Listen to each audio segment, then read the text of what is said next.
Depuis plusieurs mois, une idée revient de plus en plus dans les débats géopolitiques. Et si la guerre en Ukraine et la confrontation entre les États-Unis, l'Israël et l'Iran n'étaient pas deux conflits séparés? Et si derrière ces deux fronts se jouait en réalité une seule et même guerre mondiale, une guerre d'influence où chaque camp répond au coup de l'autre? Certains analystes vont encore plus loin. Ils estiment que Washington voudrait impliquer davantage les Européens au Moyen-Orient, tandis que Moscou recherchait à utiliser l'Iran pour affaiblir les États-Unis, comme les Occidentaux utilisent l'Ukraine pour affaiblir la Russie. Simple théorie ou logique géopolitique? Analysons tout cela. Deux guerres, un seul affrontement. Depuis 2022, les États-Unis et leurs alliés soutiennent massivement l'Ukraine. Des dizaines de milliards de dollars, des armes, des renseignements, des formations militaires. L'objectif officiel est d'aider Kiev à résister à l'invasion russe. Mais vu de Moscou, cette guerre dépasse largement l'Ukraine. Pour Kremlin, c'est tout le bloc occidental qui cherche à affaiblir durablement Moscou. La théorie du transfert de fardeau.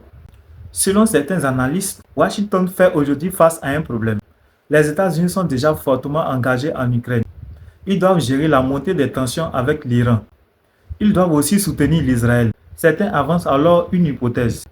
Washington souhaiterait que les Européens prennent une part importante de l'effort militaire, notamment en augmentant leur achat d'armes et leur soutien aux opérations de l'OTAN.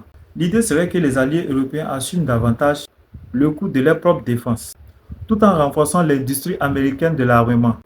Il faut toutefois préciser qu'il s'agit d'une analyse géopolitique. Aucune preuve publique ne démontre l'existence d'un plan secret visant à entraîner l'Europe dans une guerre contre l'Iran. La revanche de Moscou?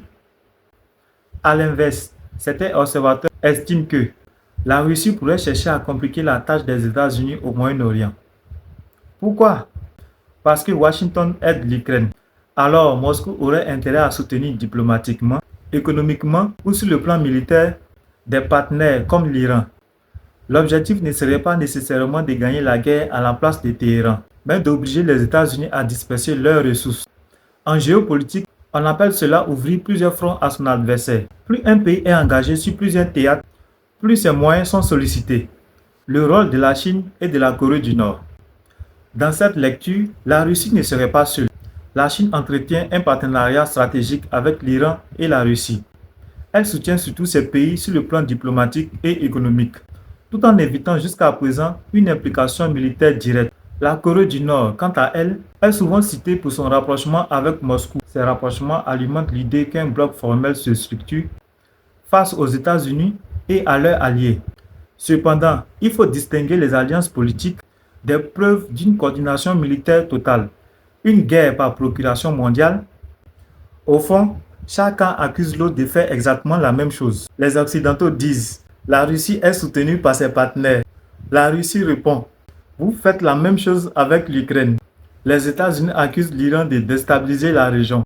L'Iran accuse Washington d'utiliser l'Israël comme le relais de sa stratégie. Chaque puissance considère que l'autre mène une guerre par procuration. Finalement, une question mérite d'être posée. Sommes-nous encore face à plusieurs conflits indépendants ou assistons-nous à une immense confrontation mondiale où chaque puissance répond au coup reçu sur un autre théâtre d'opération? Une chose est certaine, l'Ukraine, le Moyen-Orient, la mer de Chine, l'Arctique ou encore l'Afrique sont désormais liés par les rivalités entre grandes puissances. Et c'est peut-être cela qui caractérise le monde d'aujourd'hui. Les guerres ne sont plus isolées, elles s'influencent mutuellement. Mais selon vous, s'agit-il d'une stratégie coordonnée entre les grandes puissances ou de simples intérêts qui convergent sans plan commun? Dites-moi votre avis en commentaire. Et si cette analyse vous a plu, abonnez-vous pour ne manquer aucune de nos prochaines vidéos.